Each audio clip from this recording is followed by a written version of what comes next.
dami-dami yung kailangan nating sauce. So, yan. And then, medyo kulang pa. Pero okay na rin siguro yan. Kasi para po, hindi po masyadong namibak kasi masayang lang. Kasi lagi po ako nagluluto. Hindi po ako nag-i-stock ng sauce bago po lagi. Yan. So, maglagay po tayo ng sugar. Brown sugar po yung aking gamit. Yan. Kalahating kilo. Pero hindi ko ito ilalat. Depende sa, sa ating panglasa mamaya. So, meron po akong measuring cup. Teka lang po. Meron po tayong 1 cup. Yan.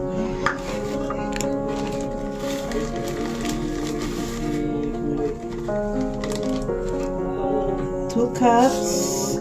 There. So, mga 3 cups. Yan. Kasi po, sa isang litro, ang ginagawa ko is 2 cups. So, yun, 4 cups, mga kalahating kilo ng ating. Pero, syempre, ano pa rin natin, tansyahin pa rin natin yung ating sauce. So, yung lasa. Hindi ko pa po ito binubuksan yung, hindi ko pa po binubuksan yung ating kalan. Tapos maglalagay din po tayo dito ng peanut. Meron po akong ginrind po yung pinag-processor ko pong peanut. And then maglalagay din po ako ng bawang. So, peanut garlic sauce. Yung ating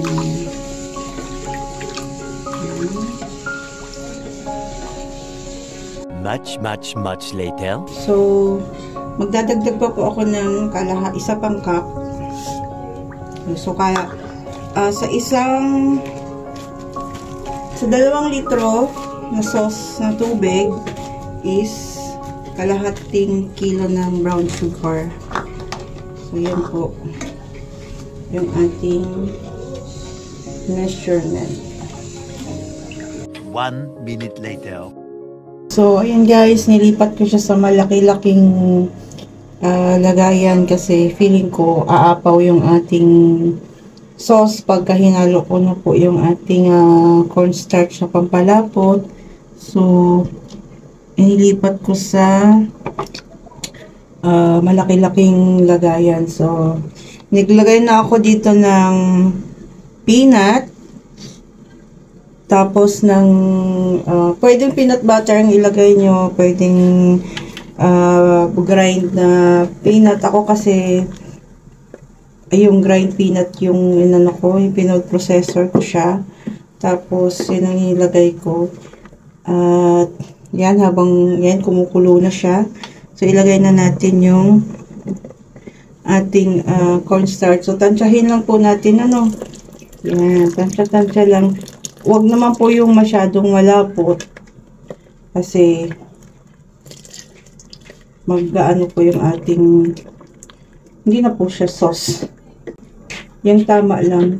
Kasi pagka lumamig po ito is mas lalapot po siya. So kailangan, yan, yung consistency na ating kailangan is hindi pa natin ma-achieve. So, bali 3 kutsarang cornstarch po yung akin nilagay. So, pag kukulangin pa, maglalagay naman ulit tayo mamaya.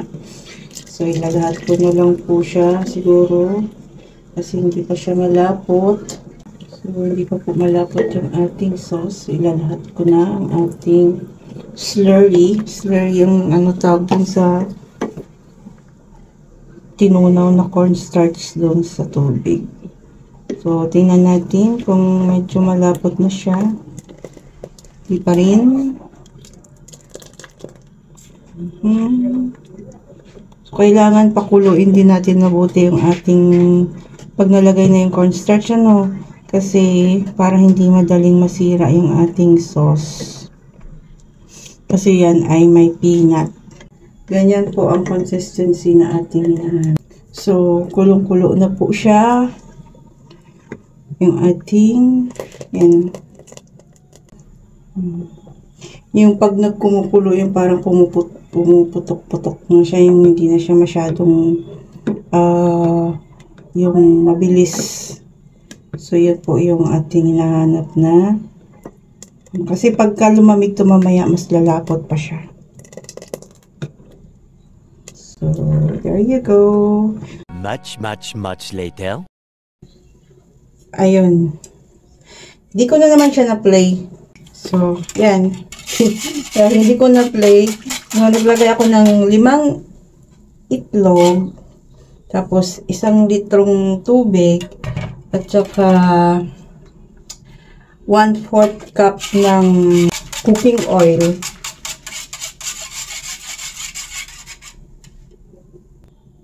So, ayan. Maglalagay na po ako ng 500 ml na cornstarch. Ilagay lang po natin dahan-dahan. I-beat lang natin ng dahan-dahan. Ayan. Tapos, mamaya po magdadagdag naman po ako ng harina.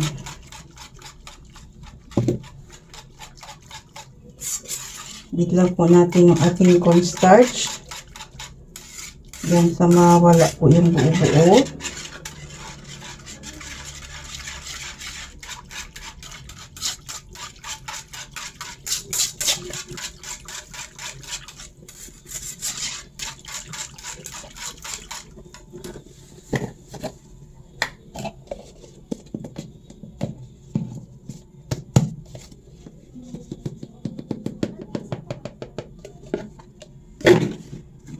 Yan.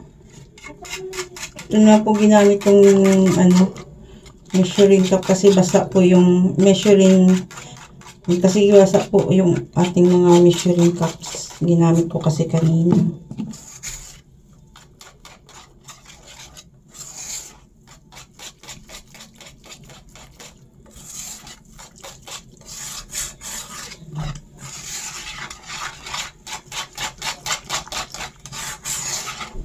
Kaya po tayo may cornstarch para po hindi po magbilis na mapunit yung ating egg wrapper.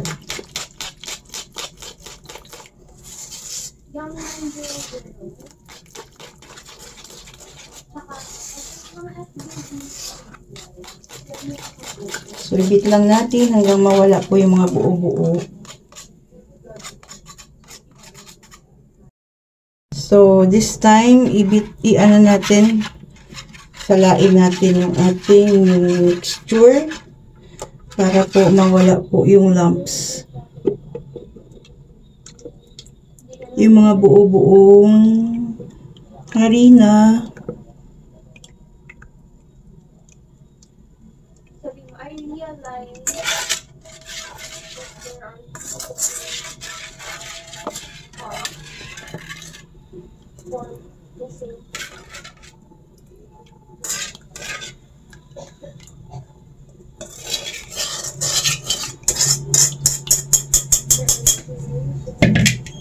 So, there we go.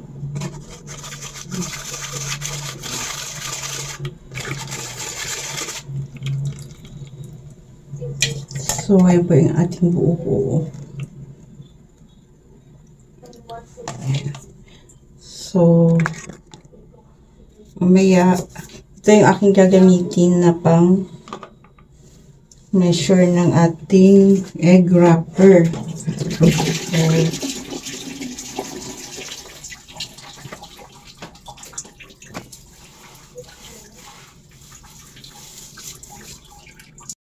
So, itatabi na natin this time yung ating sauce. Yan. Malapot na sauce. At dahil mga mami, wala po akong non-stick. So, ito yung aking gagamitin. O, pwede tayong gumawa ng egg wrapper kahit wala po tayong non-stick. At yung ating mantika. Ay, kawali pala. So, maglagay tayo ng kaunti.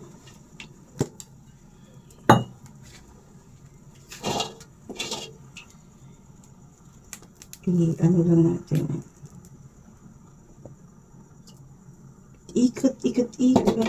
So, expect nyo na guys, na sa unang salang, parang ilang salang pa yun bago ma-perfect o bago mabuo. So, hihinaan natin sa pinakamahinang apoy. So, yan ang ating sana success. Bawasan ko muna yung mantika.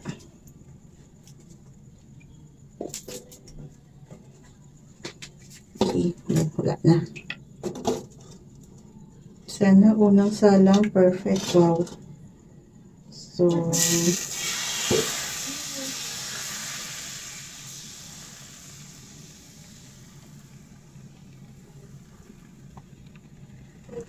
sana huwag magkulang yung egg. Kasi hula ko egg ang kukulang dito. Kasi nagdagdag ako ng mixture. Kasi kusang umaangat yung gilid. So, pag umangat na yung gilid, so ibig sabihin yan is pwede na siyang baliktarin. Hindi mo na kailangan baliktarin kasi once na umangat na siya, luto na rin yung ibabaw.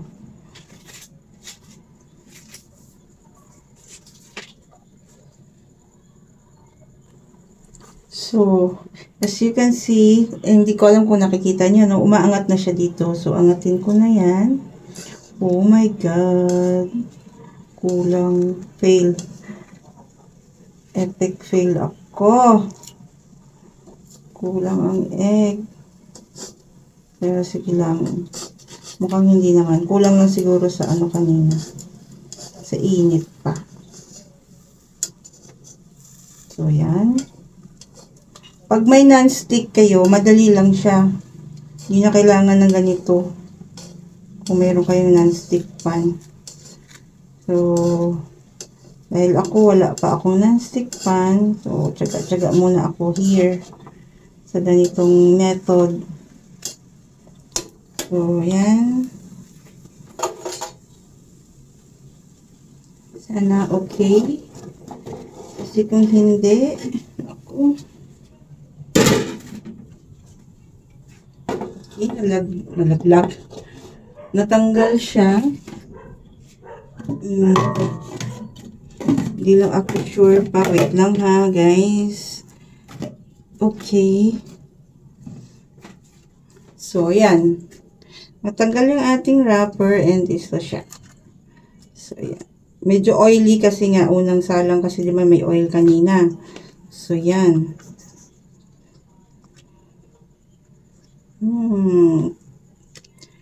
So, ang problema ko dito dati is sa unang salang hanggang 3 salang pa ako nagkakaroon ng not so perfect na egg wrapper. So, ngayon is medyo okay na siya. So, babaliktarin ko siya pala no kasi ang ilalim nito ay yun ang magiging pang ibabaw. So, ayan siya. So, yan. Yung ating first egg wrapper. Second. So, isang ganito.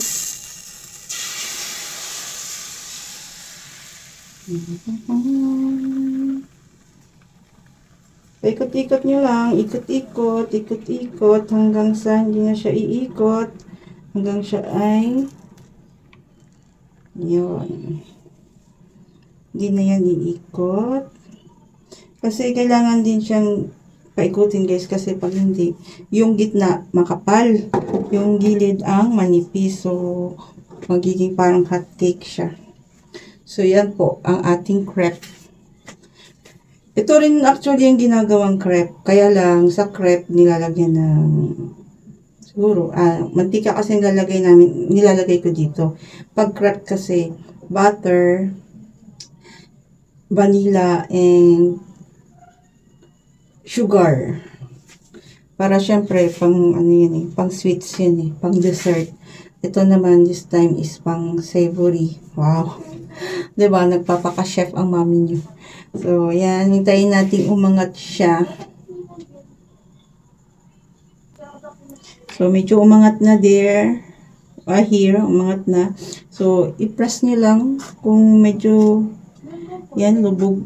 Pagka hindi naman siya, hindi na lumulubog yung pag pinrest nyo, ready to angat na. Diba? So, kailangan sa pagkawaling ganito, kailangan iangat muna yung gilid. Yan. Pero hindi naman lahat. Para lang, pag tinanggal, pag tinaob mo siya sa pinggan, yan. Okay, papakita ko ha, ang magic ni Mami. So, yan. Ito. Oh, diba? Oh, there you are. Oh, diba?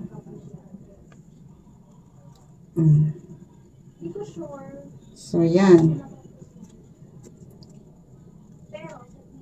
So, nakadalawa na tayo, guys. So, sa wait lang.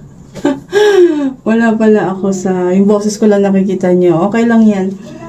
Ayoko na sacrifice yung quality ng aking niluluto, ng aking binibenta. So, kahit pa paano, may tubo naman siya. Oo, may tubo naman. Hindi naman yung nagpakapagod ako nung walang tinutubo dito. Pero sana, sa mga kasi syempre, sabi nga, hindi tayo, yung presyo natin is hindi nag-maintain sa ganun. Kasi depende din yun sa presyo ng mga bilihin ng ating mga ingredients. So, pag mahal, so magdadagdag tayo ng konti. Pero kung kaya naman na hindi dagdag ng presyo, pero yun nga, medyo bawasan natin